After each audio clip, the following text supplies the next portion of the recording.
Well, earlier today, the Secretary of Homeland Security, Secretary Mayorkas, was at the southern border reassuring everyone that, hey, they've got it under control. This is what he had to say. So we've been preparing for quite some time, and we are ready. What we are expecting is indeed a surge. And what we are doing is planning for different levels of a surge. That is what we do. Well, joining us now to talk about this and whether or not the Department of Homeland Security is in fact ready for this surge is Congressman Nathaniel Moran. He serves on the House Foreign Affairs Committee and on the House Education Committee, as well as the Judiciary Committee. He represents the 1st Congressional District of Texas. Congressman, welcome back to the program. Tony, it's a pleasure to be with you. Thank you for having me this Friday afternoon. So let me ask you, are you confident that Secretary Mayorkas and the Department of Homeland Security is ready for, I'm not sure how you describe a surge on top of a surge, but are they ready for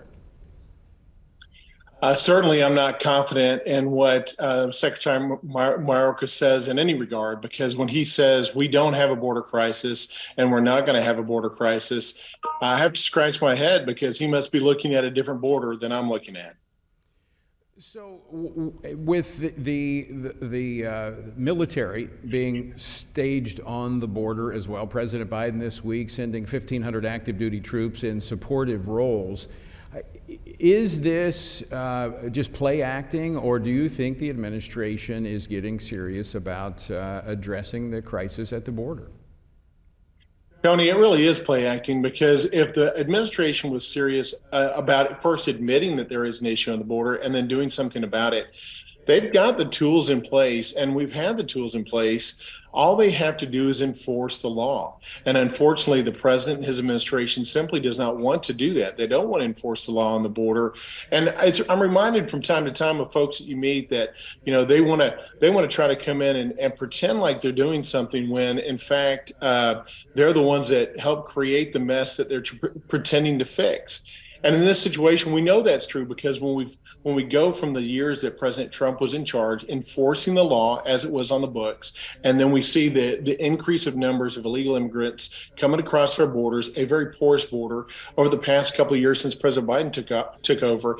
It's not a matter of do we have the right rules in place, but it's do we have the will to enforce those rules? And President Biden and his administration simply does not.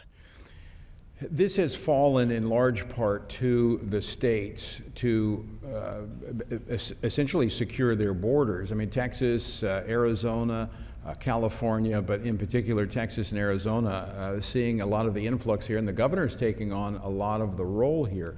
How do you see this playing out in assuming the responsibility? Who's ultimately going to take control? The states are going to have no choice. And here in Texas, for the past couple of years, there's been lots of talk about, do we actually look at the Constitution, the U.S. Constitution, and say this is an invasion? And luckily, our governor here, Governor Abbott, in the last year declared this is in fact an invasion across our borders. And can we now assume control of what otherwise should be a federal operation? And it should be. The Constitution makes clear that it should be a federal operation for us to secure our borders. But when the federal government is unwilling to do so, states have no choice. States like Arizona and Texas are the ones that are leading that way. But I can tell you here in Texas, I mean, we're talking about getting together a border force as part of our legislative session here in the state of Texas this year, because we recognize that there is a need to fill the gap where the federal government has failed over and over again. I want to switch gears for just a moment onto another issue. You serve on the House Education Committee, and today the Attorney General there in Texas announced that he's investigating Dell Hospital in Austin over alleged activities of transgender procedures being conducted on children as young as 8 and 9 years old. But this is an agenda that's being pushed through our education system, confusing children about their sexual identity. You know, we're seeing this in the Department of Education that ought to be focused on helping kids learn to read and write. When is Washington going to get its priorities straight? Yeah, we have really two basic problems here that are conflating itself. One is, what is the role of the educational world? And it is to educate our students. It's not to indoctrinate our students with political indoctrination from the left.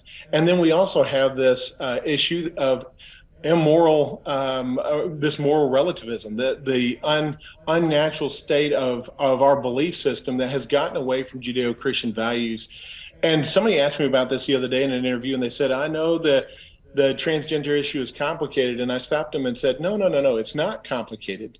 God created men and women. They're equal, but they're different. But God created them with very different physiologies and very different physicalities. And when we lose sight of the fact that we are creations of God and that God made us in his image, then we begin to create our own. And we see it now. We've almost lost sight of the fact that there are two genders, and we're now creating a third. And what's to stop us from creating a fourth, or to say that we can just determine for ourselves who we are and what our identity is. And truly, our identity, our purpose, our belonging, it's all in Christ Jesus. But we have lost that here in America. Congressman, 30 seconds left. What is behind this agenda to confuse our children? Well, like I said, our identity, if we forget that our identity is in Christ Jesus, we lose that, then we have to look somewhere else for our identity and our purpose and our belonging, and that is to the state. And then the state tells us who we are and what we should do and what we are to become and what our calling is. And none of that is true. The truth is Jesus Christ made us. He created our identity. He gives us our calling, and it's that calling we should pursue. Congressman Moran, thanks so much for taking time on this Friday afternoon to join us. Always great to talk with you. My pleasure. Thank you, Tony.